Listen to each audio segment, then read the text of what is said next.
मीलितं येन तस्मै श्रीगुरवे नमः। श्रीचैतन्यमनोभीष्टं स्थापितं येन भूतले स्वयं रूपः कदा मह्यं ददाति सुपदान्तिकं।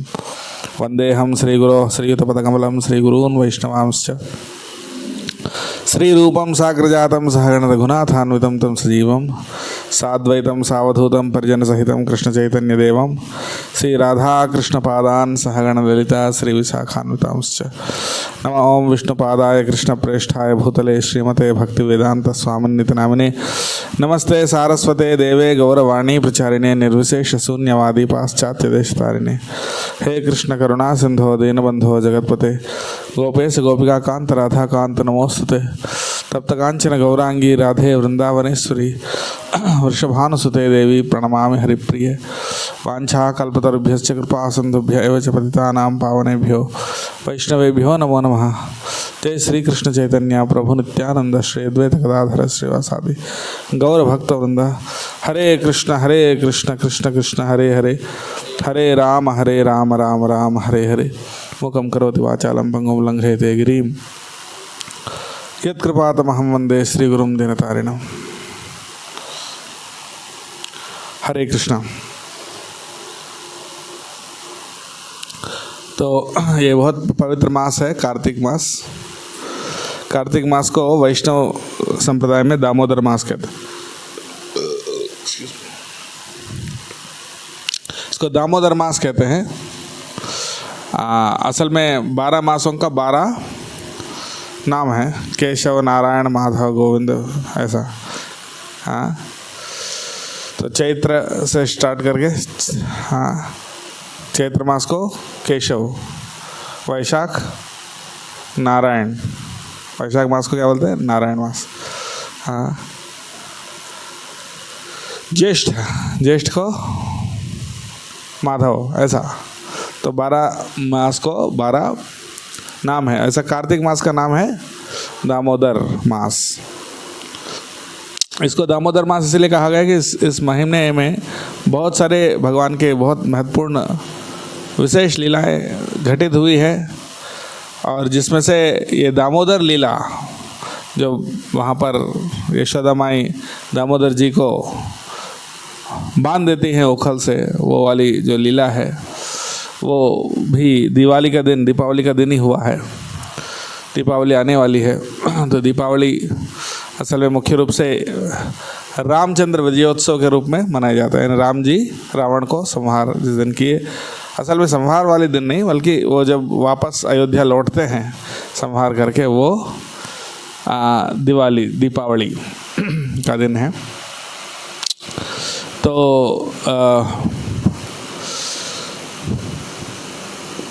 तो उसी दिन ये दामोदर लीला भी हुई। हाँ, ये दामोदर लीला की विशेषता पे थोड़ा सा चर्चा करते हैं। उसके बाद दामोदर अष्टकम का अर्थ भी हम चर्चा करेंगे। हाँ, तो सबसे पहले हमें भगवान की लीलाओं का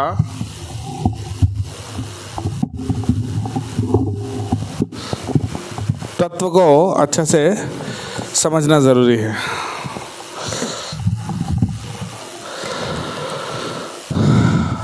भगवान की लीला को क्या बोलते हैं? नित्य लीला बोलते हैं। नित्य लीला, नित्य लीला का मतलब क्या होता है? हमेशा होने वाले लीला। हाँ, भौतिक संसार में कोई भी काम हमेशा नहीं होता।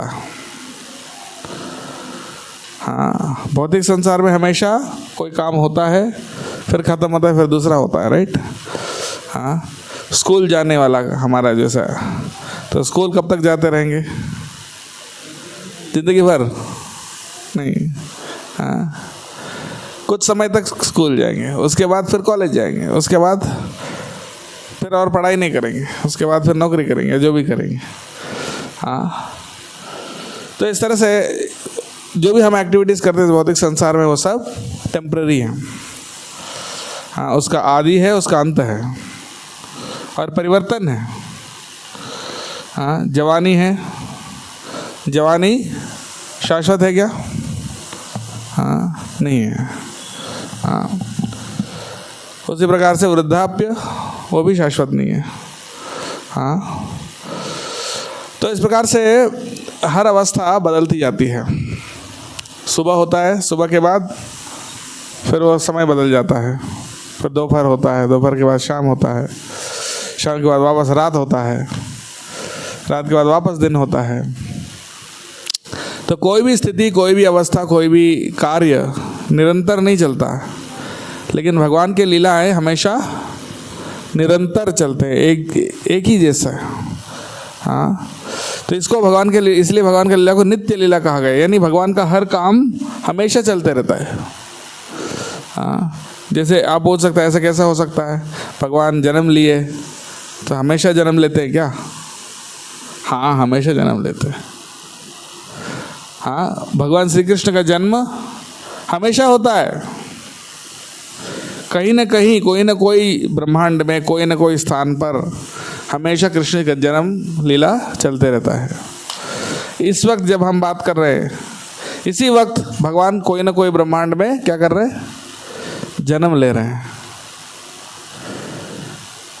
तो भगवान का जन्म भी हमेशा चलता है। उसी प्रकार से हर लीला, सिर्फ जन्म ही नहीं बल्कि कोई भी लीला हमेशा चलता है। हाँ, मान लीजिए गोवर्धन धरण का लीला, वो इस वक्त चल रहा है। हाँ, इस वक्त भी चल रहा है कोई ना कोई जगह पे, दूसरी जगह पे। हाँ, उसी प्रकार से रास लीला, उसी प्रकार से हर लीला भगवान का नित्य रूप से चल रहा है। खंबे के बीच में से कौन आए? नरसिंह भगवान। और नरसिंह भगवान की लीला भी हमेशा कहीं ना कहीं चल रहा है। तो इस प्रकार से भगवान का हर एक अवतार, हर एक लीला, हम लोग अहोबिलम यात्रा में गए थे। आप में से कौन कौन गए थे अहोबिलम यात्रा में? बस, हाँ, नरसिंह भगवान की कृपा नहीं मिली बाकी लोग। तो हाँ, नारायणी माता जी गए थे। हाँ, हमको लगा कि वो एक भी मंदिर देख नहीं पाए, लेकिन 9 के 9 सारे देख लिए चढ़ के बहुत जल्दी। वो मतलब पूरा जंगल, मतलब वो रास्ता है, मतलब आपको पहाड़ी रास्ता, वो भी बिना चप्पल के, पूरा कंकड़ के बीच में से। बहुत एडवेंचर था सही में, लाइफ टाइम एडवेंचर। और मौसम भी बहुत अच्छा था, ना ठंड थी ना गर्मी थी, है ना। हाँ, तो बहुत बढ़िया दर्शन हुआ था। तो वहाँ पर पुजारी से मैं बात कर रहा था, तो पुजारी बोल रहे थे, किसी ने पूछा था कि नरसिंह भगवान तो क्रोध में रहते हैं ना, गुस्से में रहते हैं। हाँ, तो क्रोध तो तमोगुण का लक्षण है ना। तो कि नरसिंह भगवान सात्विक देव है कि रजोगुण के हैं कि तमोगुण के हैं, ऐसा पूछा गया। हाँ, तो उन्होंने बहुत अच्छा जवाब दिया। पहले तो बोले नरसिंह भगवान शुद्ध सात्वगुण के हैं, उसके बाद बोले आपको गलत फहमी के नरसिंह भगवान को गुस्सा आता है। हो सकता है भगवान नारायण को गुस्सा आए, लेकिन नरसिंह भगवान को कभी गुस्सा ही नहीं आता। ये तो रिवोल्यूशनरी बात है, कभी सुने नहीं। हाँ, नरसिंह भगवान को कभी गुस्सा ही नहीं आता। हाँ, तो बोले हमेशा बहुत शांत मूर्ति है, राइट। बस एक पर्टिकुलर इंसिडेंट पे थोड़ा गुस्सा कर लिया बस। तो नरसिंह भगवान का जो मूर्ति भी निरंतर आध्यात्मिक जगत में वास करते हैं। भगवान का हर एक लीला, हर एक अवतार, हर एक रूप हमेशा आध्यात्मिक जगत में रहते हैं। तो आप पूछ सकते हैं ये कैसे संभव है, आप कुछ भी बोलते हैं, ऐसा कैसे संभव है कि नरसिंह भगवान की लीला हमेशा चल रही है, भगवान का जन्म भी हमेशा हो रही है, कैसे संभव है? वो बिल्कुल संभव है। इवन भौतिक संसार में भी उसका एक नमूना हम देख सकते हैं। कैसे? सूरज। हाँ, अभी कितना बज रहे हैं? दोपहर 3:20 हो रहा है ना, ठीक है, 3:20 हो रहा है। तो सुबह सूर्योदय कितने बजे हुआ था लगभग? कितने बजे सूर्योदय? सूरज का उद्गम लगभग 6 बजे, 6 या 6:30 बजे जो भी है हुआ था ना। तो अब मैं आपसे पूछता हूँ, इस वक्त सूरज का क्या स्थिति चल रही है? इस वक्त क्या हो रहा है? सूर्योदय हो रहा है कि दोपहर हो रहा है कि सूर्यास्त हो रहा है? हाँ बताइए, अभी इस वक्त क्या चल रहा है? आप कहेंगे कि दोपहर है ना, लेकिन मैं कहूँगा इस वक्त भी सूर्योदय हो रहा है। कौन से देश में हो रहा है सूर्योदय इस वक्त? हाँ, यूरोप में कहीं तो हो रहा है। हाँ, यूरोप में, लंदन में अभी क्या टाइम है बताओ? हाँ, हमसे शायद लगभग 6 घंटे पीछे चलते हैं, तो 6 घंटे पीछे के हिसाब से मतलब उनको लगभग सुबह 9 बज रहा है। हाँ, 9:20 हो रहा है शायद लगभग। और थोड़ा वेस्ट जाएंगे यूरोप से, अफ्रीका थोड़ा सा, तो फिर और सुबह हो जाएगा। और साउथ अमेरिका जाएंगे, न्यूजीलैंड, शायद न्यूजीलैंड में अभी इस वक्त अर्ली मॉर्निंग सूर्योदय हो रहा है इस वक्त, है ना। और अभी अमेरिका में तो अभी रात है, अभी सुबह के 4 बज रहा है। 1 आध घंटे में अभी अमेरिका में क्या होगा? सूर्योदय होगा। हाँ, तो सूर्योदय हमेशा कहीं ना कहीं हो रहा है।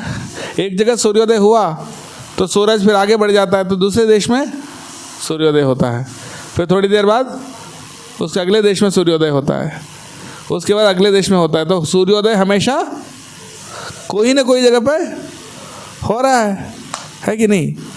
तो सूर्योदय एक प्रकार से नित्य हमेशा चल रहा है। यहाँ पे सुबह 6 बजे हुआ, लेकिन अभी कोई ना कोई स्थान पे, कोई किसी भी वक्त आप देखो, कोई ना कोई जगह पे सूर्योदय हो रहा है। और उसी प्रकार से इसी वक्त कोई ना कोई जगह पे सूर्यास्त हो रहा है। अभी शायद चाइना में अभी क्या हो रहा है? शाम हो गया, 6 बज गया, है कि नहीं? चाइना हमसे थोड़ा सा आगे चलता है, तो अभी उनको हमसे 2-3 घंटे आगे चलते हैं वो। तो अभी सूर्यास्त कहाँ हो रहा है? चाइना में हो रहा है लगभग। तो यानी सूर्यास्त भी हमेशा कोई ना कोई जगह हो रहा है, सूर्योदय भी हमेशा कोई ना कोई जगह हो रहा है, दोपहर 12 बजे का समय भी हमेशा कोई ना कोई जगह हो रहा है। यानी समय का, घड़ी का हर एक मिनट, हर एक सेकंड कोई ना कोई स्थान पे हमेशा चलता है। तो ठीक अगर सूरज के साथ ऐसा हो सकता है, तो क्या भगवान ऐसा नहीं कर सकते हैं? हाँ, एक ब्रह्मांड में एक लीला समाप्त हुई तो वही लीला दूसरे ब्रह्मांड में चालू हो गई, और वहाँ समाप्त हुई फिर तीसरे ब्रह्मांड में फिर चालू हो जाएगी। तो ऐसा करते करते करते हर लीला कोई ना कोई ब्रह्मांड में, कोई ना कोई लोक में चलते रहता है। इसलिए हाँ, भगवान की लीला को क्या बोलते हैं? नित्य लीला। असल में वो चलता कहाँ पर? असल में वो चलता है कहाँ पे? आध्यात्मिक जगत में। आध्यात्मिक जगत में सारी लीलाएं होते हैं, राइट। और वो लीलाएं इस भौतिक संसार में किसी न किसी ब्रह्मांड में दिखाई पड़ते हैं। यस, वो लीलाएं किसी न किसी ब्रह्मांड में दिखाई पड़ते हैं, पर नित्य लीला हमेशा आध्यात्मिक जगत में होते हैं। हाँ, तो इसीलिए भगवान का लीला है नित्य लीला। यानी दामोदर लीला, ये मत सोचना कि ये 5000 साल पहले हुआ था कि यशोदा माई दामोदर जी को बांध दी थी, अभी कहाँ हो रहा है। नहीं, आज भी इस वक्त भी कोई ना कोई जगह पे, कोई कोई ब्रह्मांड में यशोदा माई कृष्ण जी को बांध रही है। इसलिए वो हमेशा फ्रेश है, वो सारी लीलाएं। और जितना भी चर्चा करें बोर नहीं होते हैं, है ना। तो कृष्ण की लीलाएं आप देखिए, अभी दामोदर लीला की क्या महत्व है। और ये कार्तिक मास क्योंकि भगवान को बहुत प्रिय मास है, राधा रानी इस मास की देवता है। हाँ, तो इसलिए इस मास में जो भी भक्ति करते हैं उसमें विशेष करके राधा रानी जी बहुत प्रसन्न होते हैं। राधा रानी बहुत कृपा करती हैं। जो भी इस महीने में भक्ति करते हैं, भगवान का नाम का जप हुआ, कीर्तन हुआ, या भागवतम का अध्ययन हुआ, भक्तों का संग, ये सारे एक्टिविटीज़ शुद्ध भक्ति के एक्टिविटीज़ है। ये सब जो भी करते हैं, राधा रानी विशेष करके इस मास में बहुत प्रसन्न होते हैं। हाँ, कुछ लोग कहते हैं बार बार भगवान का नाम इतना लेने से क्या होता है, बोलते ना। हाँ, कुछ लोग कहते हैं कि भगवान का नाम इतना ले रहे हैं, भगवान को क्यों डिस्टर्ब कर रहे हैं। हैं? अगर कोई दिन भर आपका नाम बोलता रहेगा, आपको कैसा लगेगा? अरे बहुत हो गया, चुप करो, है ना। भगवान को भी डिस्टर्ब कर रहे हैं आप लोग, दिन भर माला करके, जप करके, क्या फ़ायदा ये सब करके, दिन भर माला करने से क्या होगा, ऐसा बोलते हैं ना कुछ लोग। हाँ, पर ये बात सही है, क्योंकि भगवान का नाम जो है जब लेते हैं तो हमारा ध्यान क्या हो रहा है, भगवान पे लग जाता है। जब हम सावधानी से भगवान का नाम लेते हैं, ध्यानपूर्वक, है ना, मन लगा के, तो हमारा ध्यान भगवान पे लगता है ना। तो भगवान का नाम सबसे बड़ा साधन है भगवान पे मन लगाने का। जो ऐसा बोलते हैं उन लोगों को ऐसा कहना चाहिए। हाँ, आप दिन भर टीवी देख सकते हो, है ना, दिन भर भौतिक दुनियादारी के पैसे कमाना, ये सारी चीज़ें आप दिन भर कर सकते हो, लेकिन भगवान का नाम लेते हैं तो क्या होगा, आपको लगता है कि समय का बर्बादी है। लेकिन जो समय आप भगवान का स्मरण में देते हैं वो सबसे सही उपयोग है समय का। हाँ, वो कह दीजिए प्रसाद है थोड़ी देर से। हाँ, तो जो है भगवान का नाम लेना सबसे सदुपयोग है भगवान समय का। और भगवान का नाम फ्रेश है। हमारा जो नाम है भौतिक संसार में, जो हमारा नाम है, हमें वो 2-4 बार 10 बार लेने के बाद हमको बोर लगता है, लेकिन भगवान का नाम कितना भी लेंगे तो बोर नहीं लगता। हाँ, प्रभुपाद जी ने बोला कृष्ण का नाम दिन भर भी ले सकते हैं तो भी आप थकते नहीं हैं। हाँ, लेकिन कोको कोला का नाम थोड़ी देर लेंगे तो उसके बाद बोर हो जाएंगे। हाँ, तो ये भगवान का नाम की विशेषता है। तो इसलिए भगवान का नाम, भगवान की कथा, भगवान का रूप, ये सारे नित्य हैं, हमेशा फ्रेश है। कितना भी भगवान का दर्शन करेंगे नया लगते हैं। Yes, that is very important. तो इसलिए ये लीलाओं को हमें चर्चा करना चाहिए, निरंतर भगवान का नाम लेना चाहिए, विशेष करके कार्तिक मास में। तो दामोदर लीला एक विशेष लीला है जिसमें कृष्ण ने सोचा कि मेरी माता यशोदा हमें कितना प्रेम करते हैं, हमें पूरे जगत को विदित करना है, पूरे जगत को अवगत करना है कि यशोदा माता का प्रेम कितना महान है। इसलिए वो चाहते थे कि ऐसा कोई लीला रचाओ जिसमें यशोदा माता की महानता सबको पता चले। और यशोदा माता इतनी महान भक्त है कि जो कुंती महारानी है, पांडवों की माता जी कुंती जी, वो भी बोलती है कि सामाम विमोहित भी रपियत विभेति। यशोदा जी का प्रेम को मैं सलाम करती हूँ। हाँ, विमोहित, मैं तो समझ ही नहीं पाती हूँ कि यशोदा कैसे बांध देती हुई कृष्ण को। हाँ, तो इस प्रकार से वो यशोदा माता का प्रेम का महिमा बोलते हैं। तो हम देख सकते हैं कि हाँ, ये भगवान की जो वृंदावन की जो लीलाएं हैं ये अति अद्भुत लीलाएं, लेकिन दुर्भाग्यवश बहुत सारे लोग आजकल उसको बहुत सस्ता समझते हैं, कुछ सस्ते में लेते हैं। तो इसलिए भगवान के वृंदावन की लीलाएं बहुत अद्भुत है, क्योंकि वहाँ सबसे ज़्यादा प्रेम है, लेकिन उन लीलाओं को हमें बहुत सावधानी पूर्वक हमें श्रवण करना चाहिए। हाँ,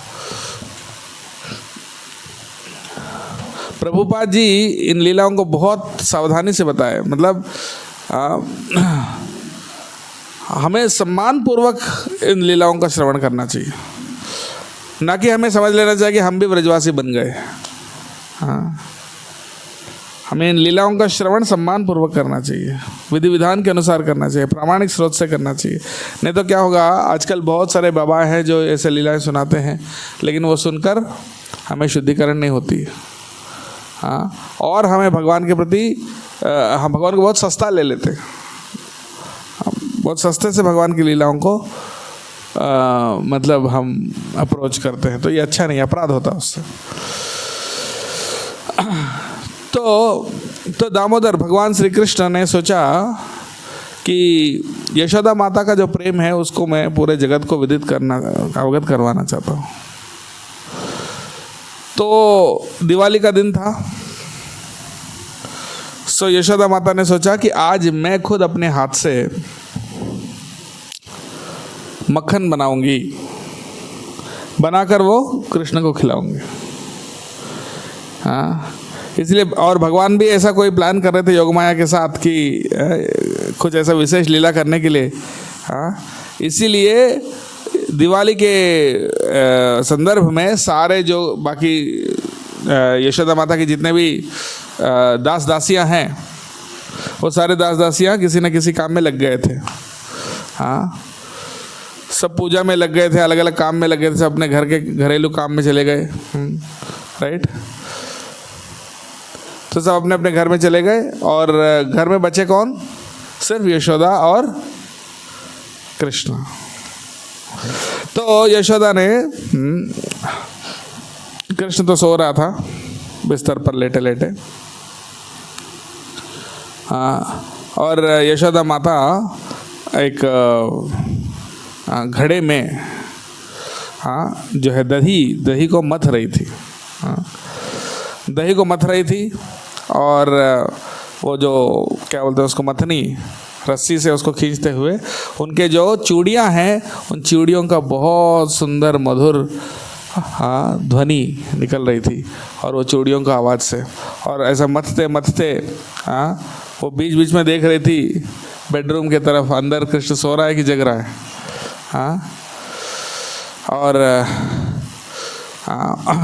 और कृष्ण तो सो रहा था लेकिन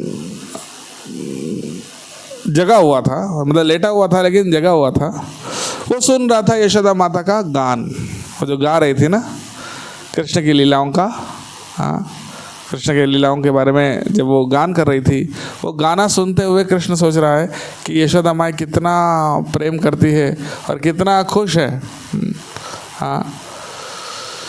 उनका प्रेम का अमृत को मेरे को आस्वादन करना है, उनके दूध के रूप में। तो कृष्ण के अंदर वो भूख जगी, कृष्ण को भूख लगी है।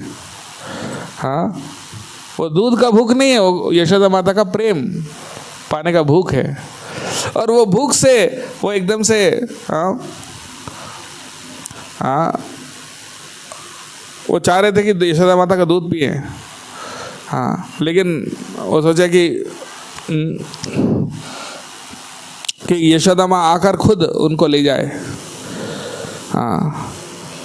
तो लेकिन यशोदा माता देख रही है बीच बीच में कि कृष्ण जगह है कि सो रहा है। तो जगह है लेकिन उनको देख रहा है, लेकिन जैसे यशोदा देखती है वो वापस आंख बंद कर लेता, जैसा कि वो सो रहा है। ऐसा करते करते लेकिन जो उनके अंदर जो प्रेम का जो भूख है वो फिर और नहीं रहा गया है। तो फिर वो रोने लग जाते हैं। तो जो से रोने लगते हैं तो यशोदा उनके पास जाकर उनको लेके आती है, उनको दूध पिलाती है। और जैसे उनको दूध पिलाती है तो कृष्ण उनका दूध पी रहा है। और दूध पीते पीते उनको लगा कि यशोदा माता का चेहरा भी देख रहा है। दूध पीते पीते यशोदा माता का चेहरा देख रहा है, और वो चेहरा देखते हुए उसका चेहरे का माता कितना सुंदर है, उनका चेहरा देखते हुए उसका आनंद ले रहे हैं। और यशोदा भी उनका प्रेम अपने दूध के रूप में उनको पिला रही है। तो इतने में क्या हुआ, जो रसोई घर में यशोदा माता की जो दासी है, वो जाते समय पहले क्या हुआ, वो जो दूध है, दूध का बर्तन जो है चूल्हे पे चढ़ाकर वो चली गई बंद करे बिना। तो इतने में वो चूल्हे पे जो दूध रखा हुआ था वो उबलने लगा। क्योंकि वो दूध सोचने लगा कि अरे ये तो कृष्ण तो यशोदा माँ का दूध पी रहा है, और उनका दूध पीते पीते उनका पेट भर जाएगा, तो मेरे को कौन पिएगा। तो इस तरह से वो सोचते हुए उनको लगा कि मेरे जीवन का कोई मतलब ही नहीं है, क्योंकि वो यशोदा माता का दूध पी रहा है, यशोदा माता का दूध पीने के बाद मेरे को कौन आस्वादन करेगा, ये सोचकर वो आत्महत्या करने लगा। आत्महत्या कैसे कर रहा है? चूल्हे पे उबल के चूल्हे पे गिर रहा है, और जैसे चूल्हे पे वो दूध गिर रहा था उसका गंध आ रहा था जलने का। तो यशोदा बोलती, अरे ये जो लड़कियां हैं ना, दासियां जो घर के, अरे ऐसे काम करती हैं, हाँ, दूध रखी है और उसको निकाली नहीं, हाँ, तो मेरे को जाना पड़ेगा। फिर वो जाके कृष्ण को तुरंत वहाँ से उठाकर नीचे रख देते और दूध को बचाने के लिए। तो फिर अंदर दौड़ दौड़ के किचन में जाते हैं, रसोई घर में, और इतने में कृष्ण को विश्वास नहीं हो रहा हुआ क्या एकदम से। हाँ, मैं कितना आनंद ले रहा था दूध पीते पीते, एकदम से मेरे को उठाकर नीचे रख दी उन्होंने। हाँ, और फिर उनको एकदम से गुस्सा आया, क्रोध आया। हाँ, ये तो बहुत गलत हुआ हमारे साथ। और बोले कि इसके लिए मेरे को कुछ ना कुछ मतलब नटखट काम करना पड़ेगा। हाँ, ये सोचकर फिर उन्होंने ढूंढने लगा कुछ तो करना, क्या करना। हाँ, तो वहाँ पर एक पत्थर थी, वो पत्थर उठाकर, छोटा सा पत्थर नोकीला उठाकर वहाँ जो मटका था उस मटके को फोड़ दिया। हाँ, फोड़ दिया तो अंदर जो दही था और मक्खन था पूरा बिखर गया। हाँ, वो पूरा बिखर गया। और फिर वहाँ से फिर उनको लगा कि भाई अब यशोदा माई आएगी, उससे पहले मेरे को उनको बहुत समय से मक्खन खाने की इच्छा है। हाँ, वो भी एक्चुअली यशोदा माई का प्रेम है। तो वो मक्खन खाने के लिए असल में यशोदा माई सारे मक्खन को क्या रखती थी? एक कमरे में रखती थी, और वो कमरे को ताला लगा के रखती थी, और ताला लगा के वो जो चाबी है वो चाबी दूसरे कमरे में रखते थे। तो ये दौड़ के जाता था, ये दौड़ के गया और वो दूसरे कमरे से चाबी निकाला और ये चाबी भी खोला और अंदर गया, और अंदर जाकर जो मक्खन है उसका कमरे में जो भी मक्खन रखा है, हाँ, वो अलग अलग 3-4 मटके निकाला। हाँ, वो सब खाने लगा। हाँ, और वहाँ पर जो है बहुत सारे कौवे थे, और कौवे अंदर आए थे और कौवों को भी खिलाया। हाँ, और फिर वहाँ से फिर निकलकर फिर पीछे बगीचे में चला गया, और इतने में उन्होंने वो दूध को संभाल कर नीचे रखा। हाँ, और फिर वहाँ से आग बुझाया, और आग बुझाकर फिर वापस जैसे ही बोल रही थी मैं आ गई, हाँ, तब तक कृष्ण है ही नहीं। हाँ, और वो देखा और ये पूरा बिखरा हुआ है। पहले तो समझ में नहीं हुआ कैसे।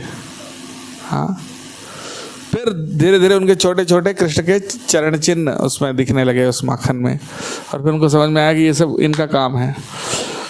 फिर इतने में वो देखा वो जो मक्खन वाला कमरा जो है वो खुला हुआ है। फिर अंदर गई वही, हाँ, और अंदर देखा कि सारे कौवे खिड़की का अंदर से आए और सारे कौवे खा रहे हैं। हाँ, और सारे कौवों को भगाया। हाँ, ये वृंदावन के कौवे सब पूरा बदनाम करते हैं वृंदावन को।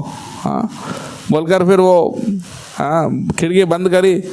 हाँ, और इसको इतना हिम्मत, यशोदा माई को गुस्सा आने लगा, इतना हिम्मत कि मेरा चाबी निकाल कर ताला खोल कर मक्खन लेके चला गया। हाँ, तो बहुत ही ज़्यादा शरारती हो गया है, इसको तो कुछ सिखाना पड़ेगा। और फिर वो ढूंढने लगी कुछ ना कुछ कृष्ण को दंडित करने के लिए। हाँ, वहाँ एक छड़ी मिला और छड़ी उठाई और वो देख रही थी कहाँ है कृष्ण। हाँ, फिर वो पीछे बगीचे में था, बगीचे में जो एक ओखल को, कि ओखल को तो हमेशा यूज़ नहीं करते हैं, जब धान पीटने का समय होता है ना, जब फसल कटता है, फसल कटने के बाद जब धान आता है उस धान को जब पीटते हैं तब यूज़ होता है। बाकी समय पर उसको बाहर बगीचे में रखा जाता है, और बाहर बगीचे में रखकर वो उखल उल्टा करके उसको वहाँ रखा गया था गार्डन में। और वो समोर अदर उस उखल के ऊपर चढ़कर बैठ गया, हाँ, मक्खन लेकर, और वो खाने लगा। लेकिन खाते खाते थोड़ा डर भी था, उनको देख भी रहा था, यशोदा आ तो नहीं रही है, ऐसा पीछे बीच में पीछे मुड़कर भी देख रहा था कि यशोदा तो नहीं आ रही है। हाँ, उनको पता है कि इनने जो किया इस बार यशोदा उनको माफ़ तो करेगी नहीं उनको कुछ तो दंडित करेंगे, तो उनको पता था। तो इसलिए वो बार बार पीछे मुड़कर देख रहा था। और धीरे धीरे जो मक्खन खाने का आनंद एक तरफ है, लेकिन माँ का डर दूसरे तरफ है। तो मक्खन खाने का आनंद जैसे जैसे उसका पेट भरा, तो वो आनंद कम हो रहा है और ये डर बढ़ रहा है भैया ये कुछ तो करेगी अभी। तो फिर हाँ, यशोदा को दिख गया वो, हाँ, पर वो चाह रही थी कि मैं उनको पीछे से एकदम से साइलेंटली आके पकड़ लूँ, इससे पहले कि वो देखकर भाग जाए। इससे पहले कि वो देखकर भाग जाए, तो यशोदा माई पीछे से जो है वो अपने उंगलियों पर चलते चलते धीरे धीरे आती है उनको पकड़ने के लिए। हाँ, तो जैसे वो धीरे धीरे चलते हुए आती है, अचानक कोई आवाज़ आता है, और उस आवाज़ से वो पीछे मुड़ कर देखते हैं यशोदा पास में ही है। हाँ, तो उनको पकड़ने आने वाली होती है, इतने में उनको दिख जाती है यशोदा। तो फिर वो उखल से वो नीचे आ जाते हैं, नीचे आकर फिर दौड़ने लग जाते हैं, और इतना डर जाते हैं कि यशोदा से कि अब ये मेरे को मारेंगी, अब मेरे को कुछ तो। और उनके हाथ में छड़ी भी थी ना, हाँ, वो छड़ी को देखकर और ज़्यादा डर जाते हैं। हाँ हाँ, वो बोलते हैं मेरे को मत मारो, हाँ, बोलकर फिर वो दौड़ते हैं, और दौड़ते दौड़ते हाँ, और यशोदा माई के सर पे, उनके बालों पे फूल वगैरह थे। असल में वो तो रानी हैं, तो इसलिए उनके दासियां तो बहुत श्रृंगार करती हैं, लेकिन उस दिन उन्होंने पहले ही छुट्टी कर दिया दासियों को, तो बहुत ज़्यादा श्रृंगार नहीं, सिंपल ही थे। तो फिर भी उनके हाथ सर में जो फूल वगैरह हैं वो फूल सब नीचे गिरने लगे। हाँ, वो इसलिए गिरने लगे कि देखो यशोदा माई कैसे भगवान को दौड़ा रही हैं, उनको पकड़ने के लिए दौड़ रही हैं। उनकी भक्ति को हम मतलब प्रणाम करते हैं, ये सोचते हुए वो हम उनके सर पे बैठने लायक नहीं, उनके चरणों के पास होना चाहिए बोलकर वो फूल सोचते हुए सर के ऊपर से उनके चरणों में गिरने लगे। हाँ, और फिर धीरे धीरे हाँ, उनके बाल भी इधर उधर होने लगे, उनके साड़ी भी थोड़ा लूज होने लगी। हाँ, तो कई जगह दिखाते हैं यशोदा थोड़ी मोटी है, पर असल में यशोदा मोटी नहीं थी। हाँ, तो फिर वो कृष्ण के पीछे दौड़ते दौड़ते, हाँ, और कृष्ण बार बार पीछे देखते हैं, हाँ, तो वो बोलते मत मारो। हाँ, तो फिर यशोदा क्या करती है, वो छड़ी को पीछे छुपा देती है। नहीं, मैं नहीं मारूंगी। हाँ हाँ, मैं नहीं मारूंगी, आ जाओ। हाँ, तो कृष्ण उस छल को विश्वास कर लेते हैं, अब नहीं मारेगी। हाँ हाँ, और जब पास में आते हैं फिर से छड़ी उठाती फिर वो दौड़ते। हाँ हाँ, तो लेकिन क्योंकि वो बहुत ज़्यादा ही दौड़ रहा है, हाँ, रो रहा है, तो इसलिए यशोदा ने सोचा ठीक है छड़ी फेंक देते हैं। तो छड़ी फेंक दिया,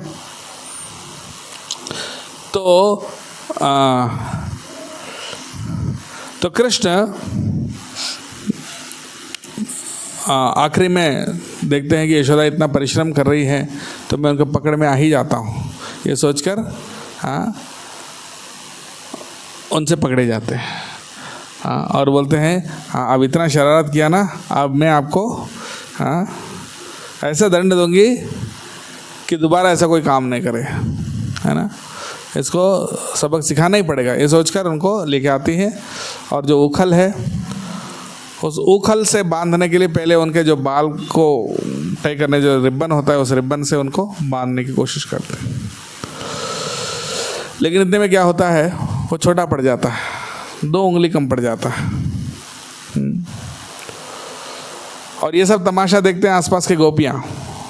हाँ, आज देखो कृष्ण को बांध ही रही है तो। हाँ, तो सब तमाशा देखने के लिए खड़ी हैं आसपास की पड़ोसी गोपियाँ। हाँ, और वो देखे कुछ लोग, छोटी सी भीड़ भी लग गई और वो लोग भी उनको मदद करने के लिए छोटे छोटे रस्सियाँ लेके आए और उन रस्सियों से उनको बांधने के लिए रस्सियाँ देते हैं।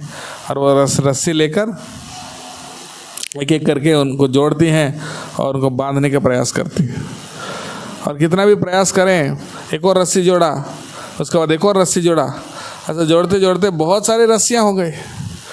लेकिन कितना भी रस्सियाँ बांधे जोड़े तो क्या होता है, 2 उंगली कम पड़ जाता है, 2 उंगली कम पड़ जाते हैं, हमेशा 2 उंगली कम। हाँ, ये कैसे संभव है कि 2 उंगली कम है तो और रस्सी जब बांधा तो और ज़्यादा होना चाहिए, लेकिन नहीं हो रहा है, यही कमाल है। हाँ, तो आचार्य टिप्पणी देते हैं कि वो 2 उंगली जो कम पड़ गए वो कौन से। हाँ, एक तो हमारा प्रयास, भक्ति में जो हमारा प्रयास, और दूसरा क्या है, भगवान की कृपा।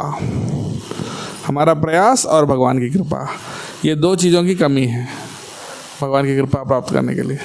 तो ये 2 उंगली इन 2 चीज़ों को सूचित करते हैं। एक तो हमारा भक्ति में जो साधना करते हैं, प्रयास यानी जो हम चैंटिंग करते हैं, जो भी साधना हम करते हैं, श्रवण कीर्तन आदि, ये सब आपका प्रयास है। और उसके ऊपर जो दूसरा है भगवान की कृपा है।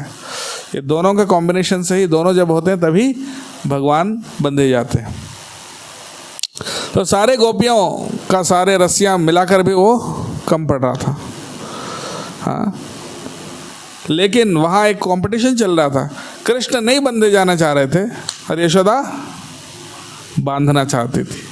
कृष्ण कह रहे हैं कि मैं नहीं बंधा जाऊंगा, और यशोदा कह रही नहीं, मैं बांध के ही छोड़ूंगी आज।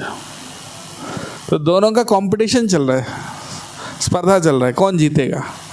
आखिरी में यशोदा का प्रेम कृष्ण का हट से ज़्यादा बड़ी है, तो इसलिए यशोदा ही जीत गई। आखिरी में क्या हुआ, हाँ, राधा रानी आई वहाँ पे। राधा रानी का जो बाल का जो रिबन है वो देते हैं, तो उसको ऐड करने से वो 2 उंगली पूरे हो जाते हैं और पूरे होकर फिर उनको बांध देते हैं। तो इस प्रकार से कृष्ण बंधे जाते हैं ओखल से। और ओखल से बंधे जाने के बाद हाँ, कृष्ण बहुत दुखी हो जाते हैं। देखो, एक तो मेरे को दूध पिलाते पिलाते मेरे को नीचे रख दिया, उसको सबक सिखाने के लिए मैंने ये किया, तो उसके ऊपर मेरे को और ज़्यादा वो करने लगी, तो अब मेरे को और बड़ा शरारत करना पड़ेगा। तो ये सोचकर फिर वो क्या करते हैं, वो वहाँ पर उस जो ओखल है ऐसा खींचते हैं, तो ओखल जो ऐसा सीधा था वैसा आड़ा हो जाता है, ठीक है, गिर जाता है। और वो घुटनों बल वो चलते हैं, और घुटनों बल चलते हैं तो पीछे पीछे ओखल से बंधे हैं, तो ओखल भी साथ में चल रहा है। तो ऐसे चलते चलते बगीचे में 2 बहुत बड़े वृक्ष थे और 2 अर्जुन वृक्ष थे। अर्जुन वृक्ष बहुत बड़े होते हैं और 2 अर्जुन वृक्ष थे। हाँ, वो 2 अर्जुन वृक्ष पता नहीं कितने सैकड़ों साल पुराने थे, बहुत बड़े थे। तो उन वृक्षों के बीच में से कृष्ण निकल जाते हैं। थोड़ी सी गैप होती है जिसमें से कृष्ण आराम से निकल गया था। हाँ, कृष्ण आराम से निकल गया था, लेकिन पीछे जो ओखल था वो फंस गया। हाँ, तो ओखल फंस गया तो कृष्ण ने खींचा, तो क्या हुआ, वो ओखल कृष्ण का खींचने से पूरा जोर से वो जो दोनों वृक्ष एकदम से बहुत आवाज़ करते हुए गिर जाते हैं। हाँ, और गिर जाते हैं तो 2 वृक्षों से 2 बड़े मतलब देवताएं निकलते हैं। हाँ, जिनके शरीर से बहुत बड़ी ज्योति निकलती है, और वो 2 देवताएं जो उस वृक्षों से निकले हैं वो कृष्ण को प्रणाम करते हैं और उनको परिक्रमा करके उनकी स्तुति करते हैं। असल में ये 2 वृक्ष कौन थे, हाँ, वो कुबेर जो है ना, भगवान के जो कोषाध्यक्ष हैं, देवताओं के कोषाध्यक्ष जो हैं, हाँ, उनके 2 पुत्र थे, treasurer of the Demi God's. जैसे हमारे मंदिर के ट्रेजरर हैं नंद महाराज प्रभु, तो देवताओं का ट्रेजरर है कौन? कुबेर। तो कुबेर जी के दो पुत्र थे, कौन? नलकूवर और मणिग्रीव। तो इनके पीछे का एक कहानी है। असल में नलकूवर और मणिग्रीव ये दोनों एक समय पे वो अमीर आदमी के जो बेटे बिगड़े हुए रहते, हाँ, वो थोड़ा नशा और स्त्री संग ये सब में लिप्त थे। तो एक बार वो कैलाश पर्वत गए थे, हाँ, और कैलाश पर्वत में वहाँ जो मंदाकिनी गंगा है, उस गंगा में भी वो स्नान करते हुए, लेकिन वो मदिरा में क्या बोलते हैं उसको, मदिरा से मत्त थे, हाँ, इंटॉक्सिकेटेड थे।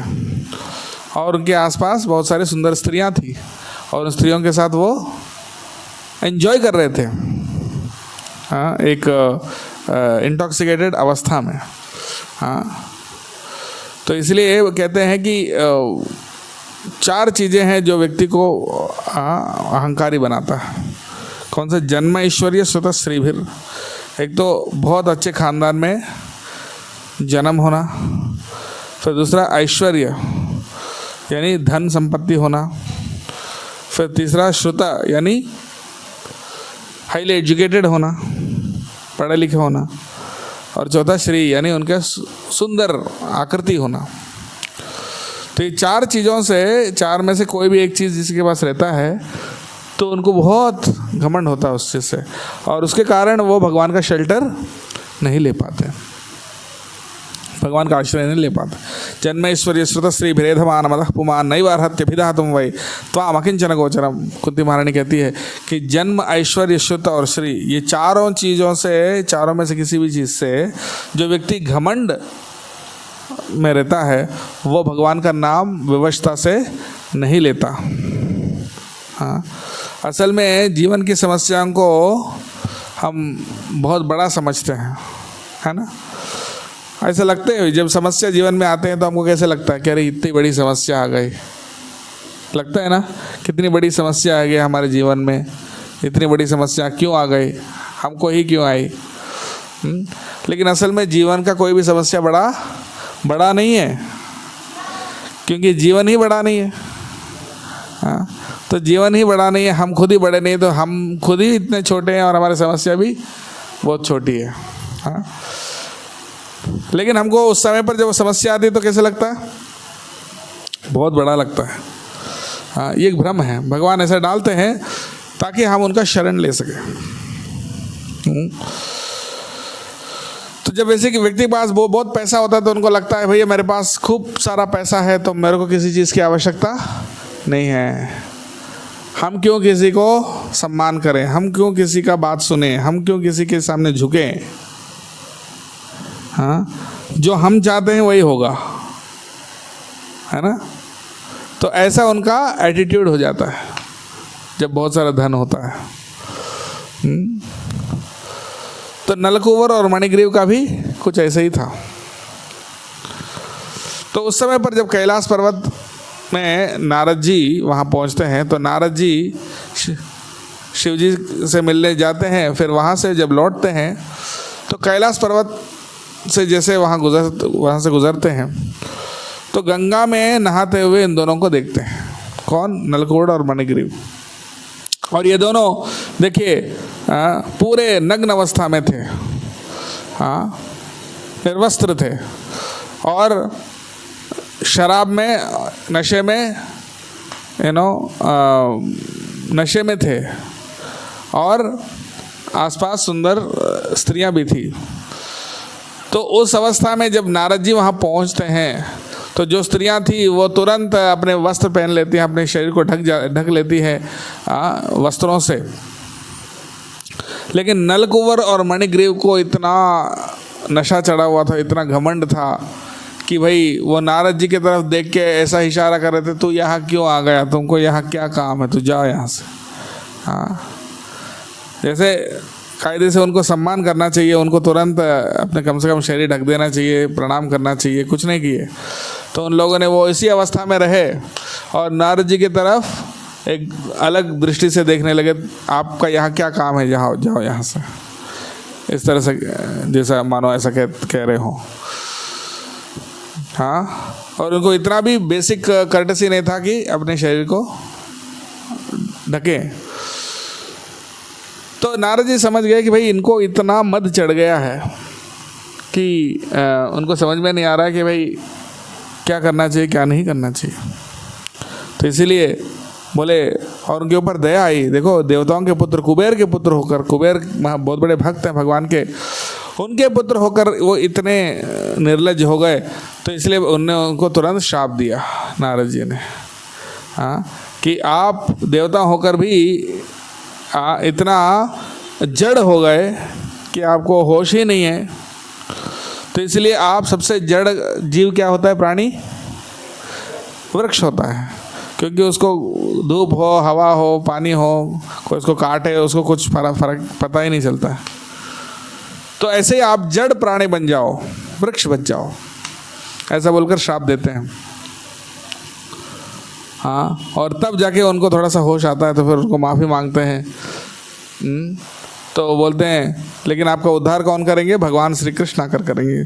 इसलिए जो भक्त होते हैं कभी श्राप भी देते हैं तो भी उनके लिए वरदान होता है। भक्त का श्राप भी क्या होता है? वरदान होता है।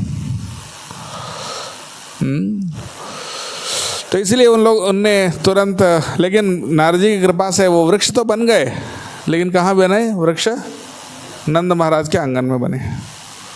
हाँ, ऑफ कोर्स वो तो नंद महाराज से बहुत पहले का समय था, पर आने वाले समय पे वहीं पे नंद महाराज भी आए, है ना। लेकिन एक और विशेषता ये है कि उनको याद था उनके पिछले जन्म में वो क्या थे और कैसे श्राप हुआ और कैसे वो वृक्ष बने, ये सारी चीज़ उनको याद है। और वो इसी स्मृति के साथ वो इंतज़ार कर रहे थे कि कब कृष्ण आएंगे और कब हमारा उद्धार होगा। और ऐसे इंतज़ार करते करते वो वहीं पे रहे। तो जब इस बार जब दामोदर लीला हुई तो उनको याद आया कि मेरे भक्त नारद ने इनको श्राप दिया, तो इनका भी उद्धार कर लेते हैं। असल में उनको नलकोर और मणिग्रीव को उद्धार करने की कोई आवश्यकता थी नहीं, लेकिन क्योंकि नारद जी ने उनको श्राप दिया तो नारद जी की कृपा से कृष्ण ने सोचा कि क्योंकि नारद जी ने उनको कृपा किया इसलिए मैं भी कृपा करूँगा। हाँ, यानी एक शुद्ध भक्त की कृपा जब तक नहीं होगी तब तक भगवान की कृपा मिल ही नहीं सकती। तो इसलिए हम डायरेक्ट भगवान की भक्ति नहीं कर सकते हैं। हमें भगवान की भक्ति करना चाहिए, लेकिन शुद्ध भक्त के मार्गदर्शन में करना चाहिए। जैसे प्रभुपाद जी जैसे शुद्ध भक्तों के आचार्यों के मार्गदर्शन में जब भक्ति करेंगे, उनकी कृपा से भगवान की कृपा हमको मिल सकती है। डायरेक्टली भगवान की कृपा प्राप्त करने के लिए हम योग्य नहीं हैं। तो इसलिए हमें गुरु और आचार्यों के माध्यम से जाना चाहिए। हाँ, तो ये इससे शिक्षा मिलती है। नलकोर और मणिग्रीव का उद्धार भगवान नहीं करते अगर नारद जी की कृपा, उनको नारद जी का श्राप नहीं मिला होता तो नारद जी का श्राप भी असल में कृपा ही है। तो इसलिए कृष्ण ने क्या किया, उनको उद्धार किया। और वो जैसे खींचा तो दोनों पेड़ गिरे, इस तरह से उनका उद्धार हुआ। और वो लोगों ने परिक्रमा किया, प्रणाम किया, स्तुति किया। हाँ, और फिर भगवान ने कहा कि आप अपने लोक में जाओ वापस। और वो शुद्ध भक्त भी बन गए। सिर्फ ऐसा नहीं कि उनके श्राप से मुक्ति मिली, बल्कि उनका चेतना भी ठिकाने पे आ गया, भगवान के शुद्ध भक्त बन गए। हाँ, वही हम दामोदर अष्टकम में भी गाते हैं। क्या गाते हैं? कुबेर आत्मजौ बद्ध मूर्त्यै वै यद्वत् त्वया मोचितो भक्ति भाजौ कृतौ च तथा प्रेम भक्तिम स्वकाम में प्रयच्छ। कुबेर के जो पुत्र जो हैं उनके बंधन से आपने मुक्त किया और भक्ति भी प्रदान किया। उसी प्रकार से हमें भी प्रेम भक्ति यानी भाव के प्रति शुद्ध प्रेम हमें प्रदान करें, ऐसे हम भगवान से प्रार्थना करते हैं। और न मोक्षे ग्रहो में स्थित दामोदरेहा, मेरे को कोई मोक्ष की इच्छा नहीं है। ऑफ कोर्स उनको कृष्ण प्रेम तो दिए भगवान ने, लेकिन वो देने से पहले उनको थोड़ा सा वेट करना पड़ा।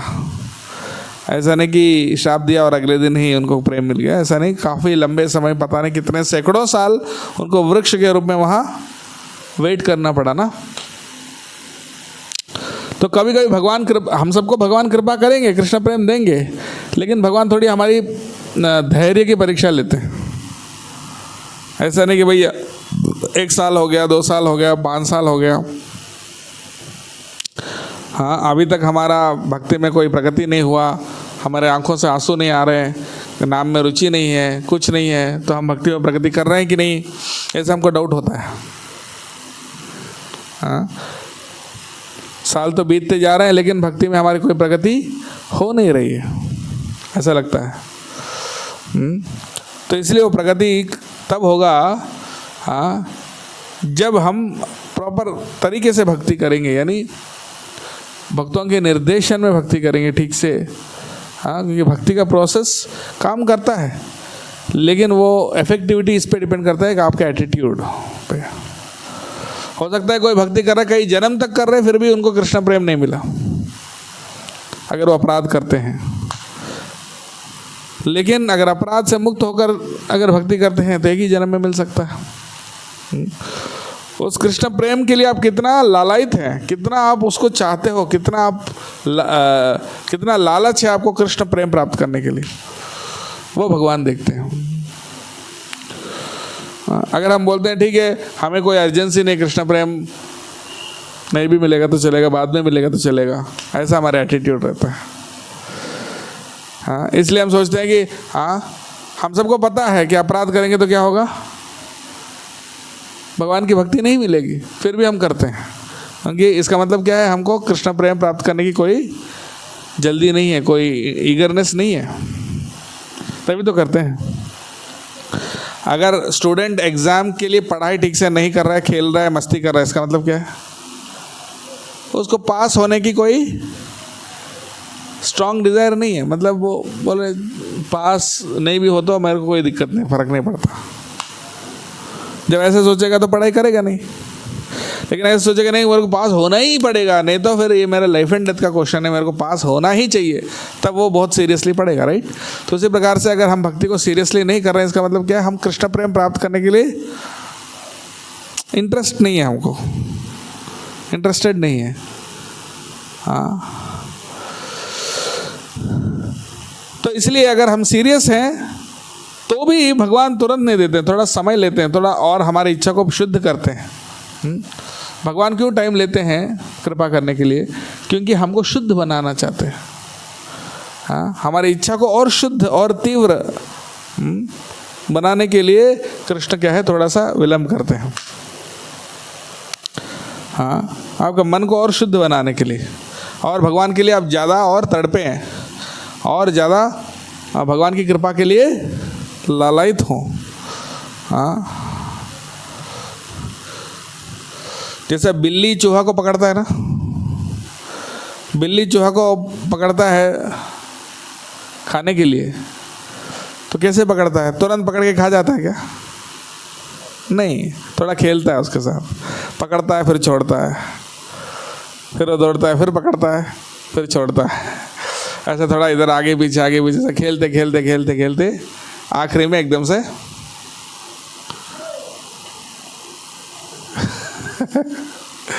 नहीं छोड़ता है, खा जाता है। तो इस प्रकार से हाँ, भगवान भी कई बार ऐसा लगता है भगवान कृपा कर ही नहीं रहे, हम कितने बार बोल रहे हैं, कितना प्रार्थना कर रहे हैं, फिर भी भगवान कृपा करते ही नहीं है। हाँ, भगवान और चूहा बिल्ली का खेल खेल रहे हैं हमारे साथ, थोड़ा सा और थोड़ा टाइम पास कर रहे हैं भाई, ताकि ये व्यक्ति सीरियस बने, व्यक्ति तीव्र बने।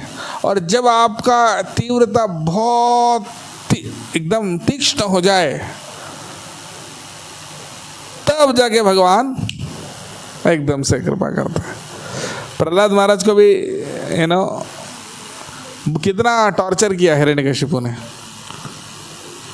हाँ, चाहे तो पहली बार आके मार सकते थे, नहीं करने दो, एक्सट्रीम पे पहुंचने दो। जब एक्सट्रीम पे पहुंचा तब जाके बस लाइक दैट। द्रौपदी को भी भगवान ने तुरंत कृपा किया क्या, नहीं, वो मांग रही थी, प्रार्थना कर रही थी, भगवान डिले किया। जब पूर्ण शरणागति हो जाए तब जाके कृष्ण आकर उनको साड़ी दिए। तो उसी प्रकार से जब हमारी शरणागति आधा अधूरा है तो भगवान कृपा नहीं करते। भगवान कहते हैं ठीक है और अच्छा हो जाओ, और शरणागत हो जाओ, और अटेंटिव हो जाओ, और तीव्र हो जाओ भक्ति में, और अच्छा हो जाओ, परफेक्ट हो जाओ, तब जाके उसके लिए थोड़ा डिले होता है। तो इसलिए भगवान कृपा ज़रूर करते हैं, लेकिन वो कृपा करने से पहले हमें योग्य बनाना चाहते हैं। तो इसलिए तो उनको वेट करना पड़ा, किनको? नलकुवर और मणिग्रीव को। हाँ, और इंतज़ार करते करते करते भगवान का राह देखते देखते देखते भगवान पे ध्यान करते करते करते करते उनका मन पूरी तरह से जब शुद्ध हो गया, तब जाके भगवान आकर उनका उद्धार कर दिए। तो उसी प्रकार से हमें भी भगवान का साधना करते करते हमारा मन शुद्ध होना चाहिए। शुद्ध कब होगा? मतलब आपका नाम का जप ध्यानपूर्वक हो तब। हम जप करते हैं लेकिन मन लगाते नहीं, मन पूरा वर्ल्ड टूर पे जाता है। जप करने बैठे हैं लेकिन भगवान का नाम को छोड़कर दुनिया का सारे चीज़ें आते हैं उसी वक्त। हाँ, यानी हम सीरियस नहीं है भक्ति में भगवान का नाम को लेकर। अगर आप सीरियस होते हैं तो फिर भगवान तुरंत कृपा करते।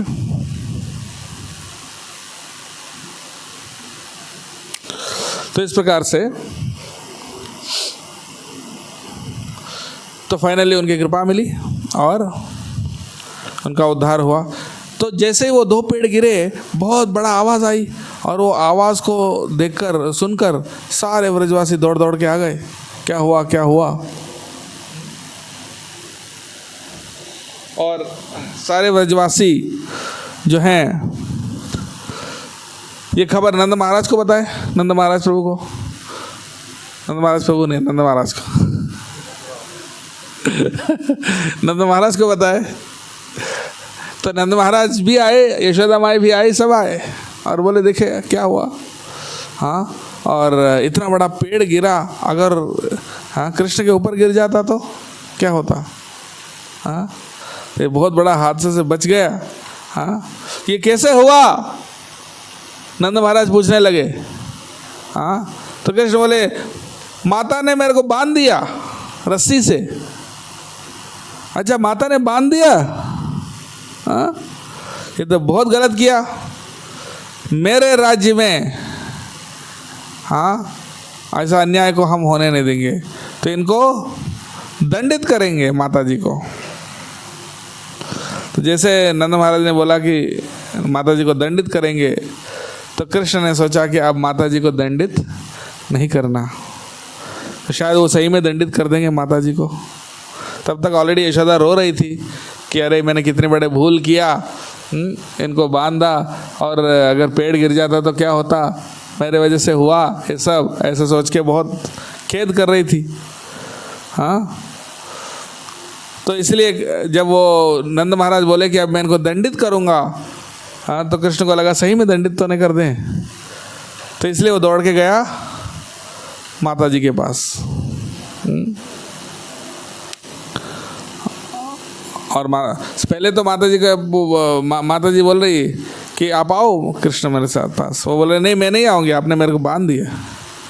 हाँ, लेकिन जब नंद महाराज ने बोला कि मैं इनको दंडित करूँगा, तब वो दौड़ दौड़ के गए और इस तरह से हाँ यशोदा माता के पास चले गए वापस।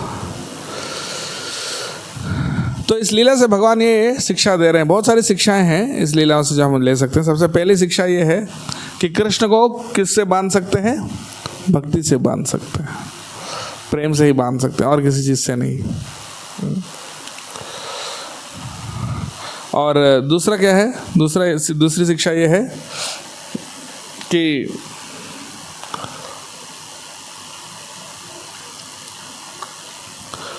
भक्तों की कृपा के बिना भगवान की कृपा नहीं मिल सकती। हाँ, जैसे नलकुबर और मणिग्रीव के कहानी से शिक्षा हम ग्रहण कर सकते हैं। हाँ, और सबसे बड़ी शिक्षा क्या है जो भगवान दे रहे हैं? तदीयेषितज्ञेषु भक्तैर्जितत्वम, यानी वो सबको ये दिखा रहे हैं कि ज्ञानियों से मैं बंधा नहीं जाता हूँ, लेकिन भक्तों से बंधा जाता हूँ। यानी भगवान की महानता का जो ज्ञाता होते हैं उन सबको ये दिखा रहे हैं कि हमें अपने शुद्ध भक्तों से ही बंधा जाता हूँ, भक्तों के द्वारा ही बंधा जाता हूँ, ये सबको बता रहे हैं, ये सिखा रहे हैं सबको। भक्तैर्जितत्वम्, जो मेरे को शुद्ध प्रेम करते हैं ऐश्वर्य भाव के बिना, हाँ, उनसे मैं बंधा जाता हूँ, ये भगवान शिक्षा दे रहे हैं। तो ये बहुत महत्वपूर्ण बात है। और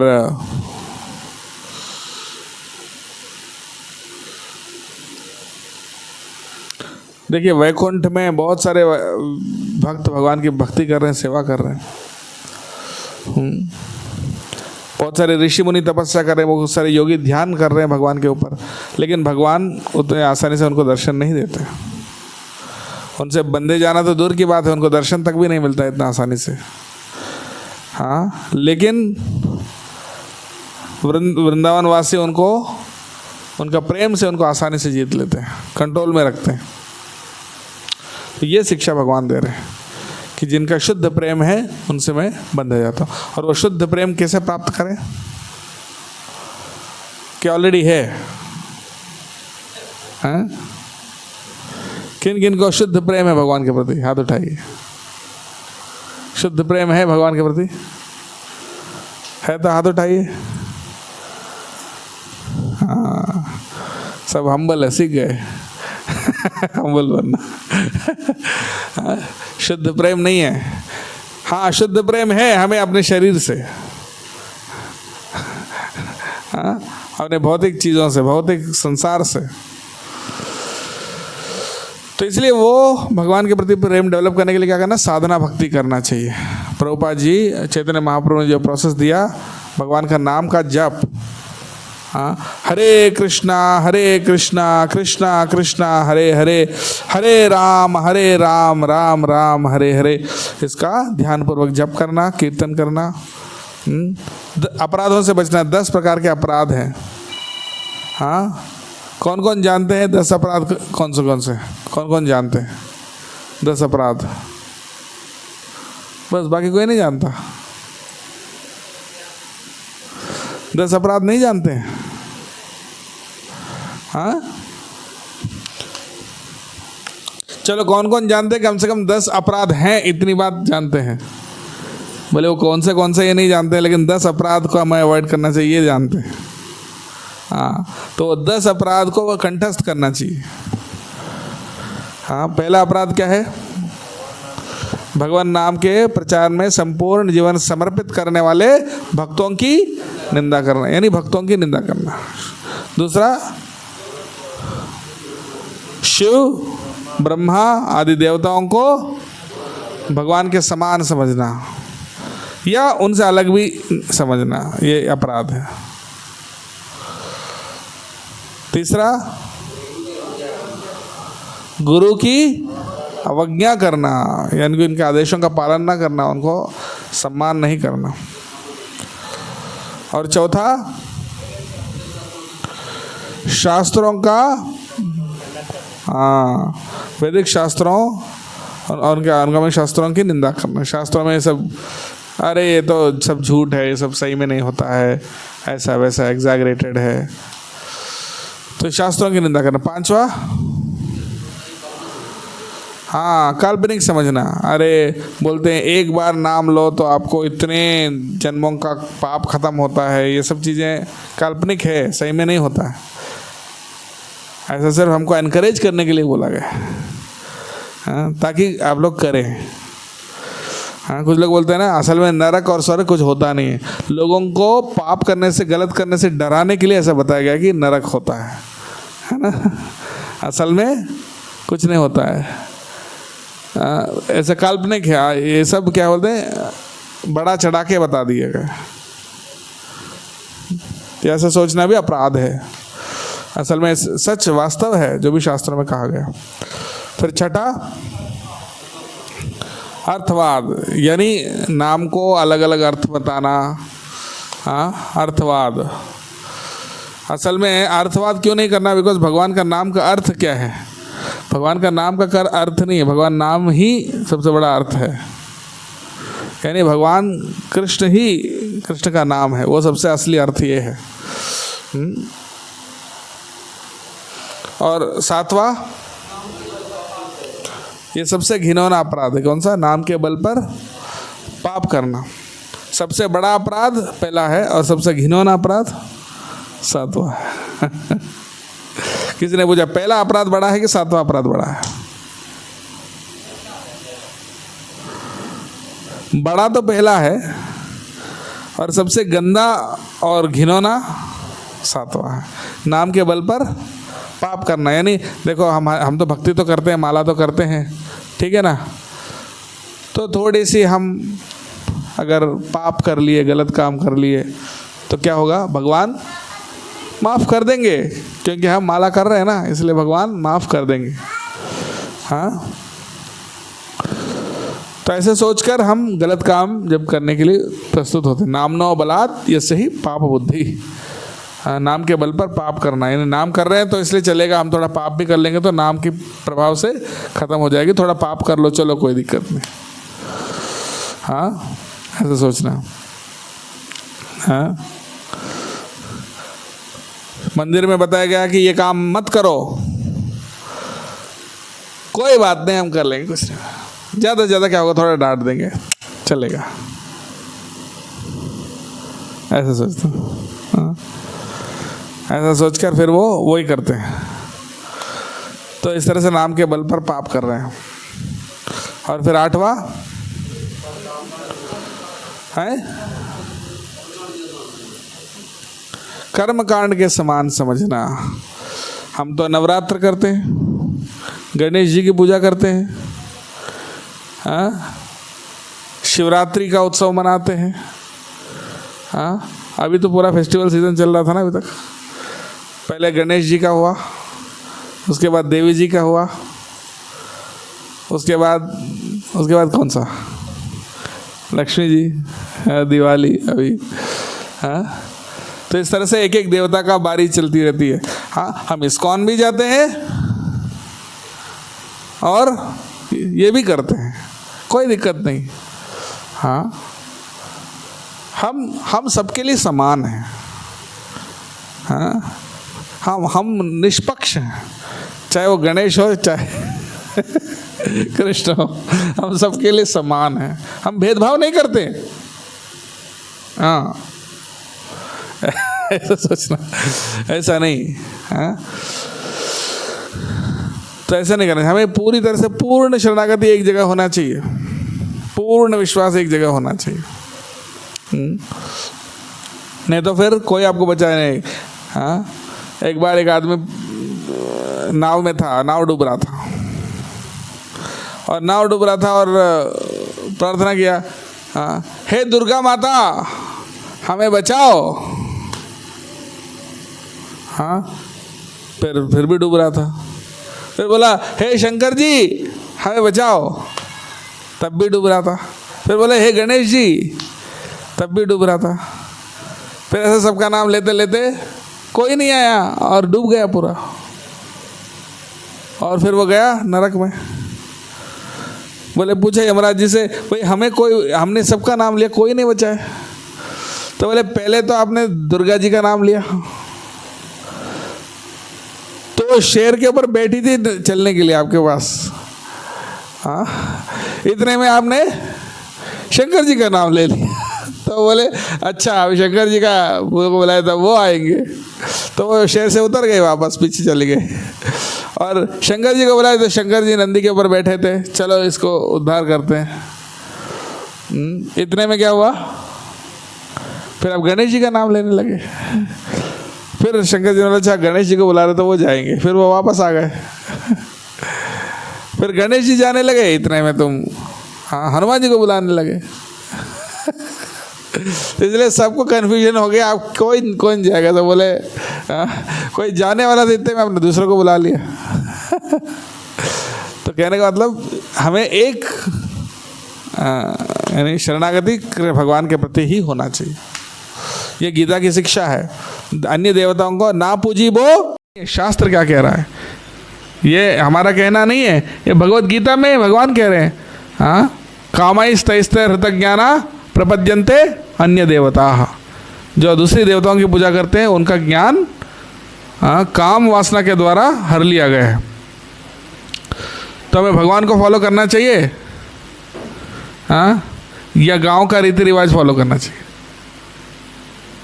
हाँ जी, गांव का रीति रिवाज फॉलो करना चाहिए कि भगवान का आदेश गीता में उसको फॉलो करना चाहिए?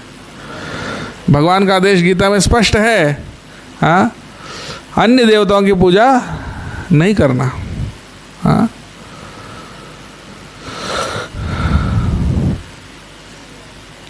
तो इसलिए हमें भगवान के प्रति पूर्ण शरणागति होना चाहिए, और वो करने के लिए सबसे बेस्ट तरीका क्या है? आचार्यों के द्वारा बताए हुए मार्ग पे चलना, रोज 16 माला हरे कृष्ण मंत्र का जप करना। बोलिए हरे कृष्णा कृष्णा कृष्णा हरे हरे, हरे राम राम राम हरे हरे। कम से कम 16 माला हर रोज जप करना,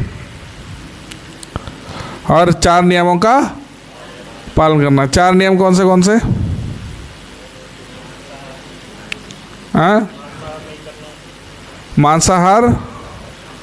मांसाहार यानी लहसुन प्याज ये सब इसमें आते हैं, वो नहीं करना। दूसरा, नशा नहीं करना। नशे में क्या आते हैं? सब कुछ जिसमें तंबाकू, जर्दा, बीड़ी, सिगरेट, दारू, खैनी, गुटखा, चाय और कॉफ़ी भी इसमें आते हैं। और तीसरा, जुआ नहीं खेलना यानी गैम्बलिंग, जुआ नहीं खेलना। जुए से क्या होता है? आपका लोभ लालच बढ़ता है, ग्रीड बढ़ता है। और चौथा, परस स्त्री यानी व्यभिचार नहीं करना, यानी विवाहेतर, विवाह के अतिरिक्त संबंध नहीं रखना। और विवाह में भी सिर्फ संतान का उत्पत्ति हेतु ही पति पत्नी का भी संग होना चाहिए। संतान की उत्पत्ति के बिना दूसरे उद्देश्य से अपनी पति पत्नी से भी अगर संपर्क करे, वो भी अवैध संबंधी माना जाता है इस कान में, प्रभुपाद जी के निर्देश के अनुसार। तो इस प्रकार से ये 4 नियम को क्या करना चाहिए? पालन करना चाहिए, और कम से कम 16 माला का जप करना चाहिए। और ऐसा करेंगे तो क्या होगा? प्रभुपाद जी कहते हैं कि आपको भगवत धाम जाने का सुनिश्चित है। और 16 माला ऐसा नहीं कैसे भी माला घुमा दिए, बल्कि ध्यान पूर्वक अटेंटिवली उसको सुनना है। और ये 10 अपराध जो मैंने बताया, वो 10 अपराध को क्या करना चाहिए? रेगुलरली करना चाहिए, नहीं, अवॉइड करना चाहिए। 10 अपराध को अवॉइड करना चाहिए, है ना? 10 अपराध को अवॉइड करें, 4 नियम का पालन करें, और ध्यानपूर्वक 16 माला का जप करें। और ये सब करने के लिए आपको उत्साह और प्रेरणा कहाँ से मिलेगी? 2 चीज़ों से मिलेगी, भक्तों का संग से मिलेगा, और प्रभुपाद जी के ग्रंथों को पढ़ने से मिलेगा। आप में से कौन कौन रेगुलरली प्रभुपाद जी के ग्रंथों को पढ़ते हैं? रेगुलरली का मतलब ये नहीं कि महीने में एक बार, रेगुलरली मतलब ऑलमोस्ट एवरी डे। कौन कौन पढ़ते हैं? फिर हाथ उठाएं। मतलब अधिकतर लोग नहीं पढ़ते हैं। तो अगर प्रभुपाद जी के बुक्स नहीं पढ़ते हैं तो मतलब आप कौन से भक्त हैं? प्रसादम भक्त है।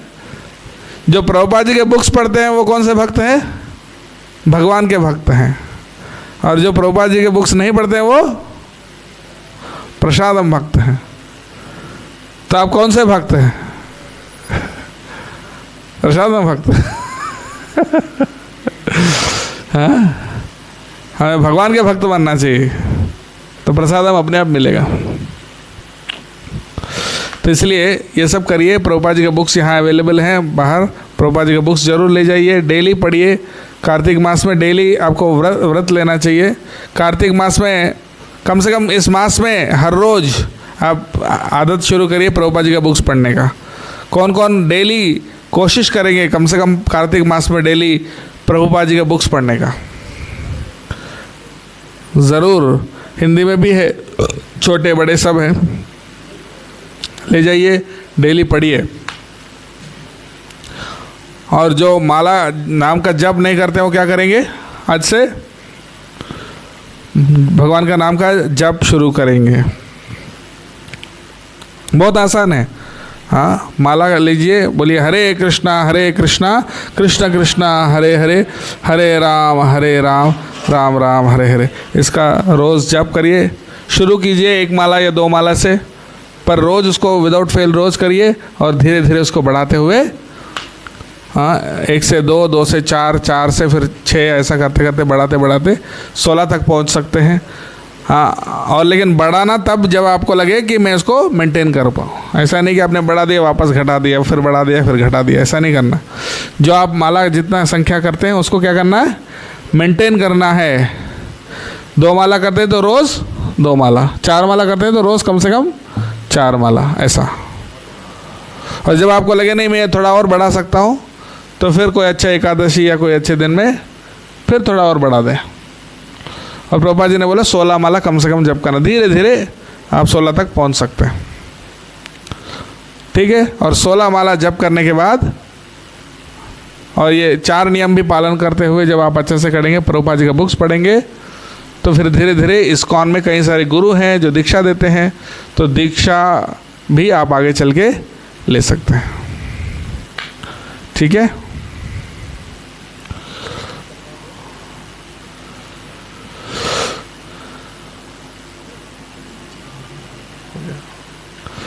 तो बस ये है प्रोसेस। तो इस भक्ति मार्ग में अच्छे से जुड़िए। प्रभुपाद जी ने हमको ये मौका दिया है, फिर ये मौका छूटेगा तो फिर दोबारा पता नहीं कब मिलेगा, मिलेगा नहीं मिलेगा। बहुत दुर्लभ मौका मिला है, लॉटरी लगी है, जल्दी ले लो। नहीं लेंगे तो क्या होगा?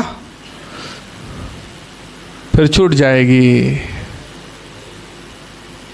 बहुत अद्भुत मौका, अनोखा एक चीज़ प्रभुपाद जी ने दिया हमको, तो इसको हमें इतना आसानी से गंवाना नहीं चाहिए। ठीक है ना।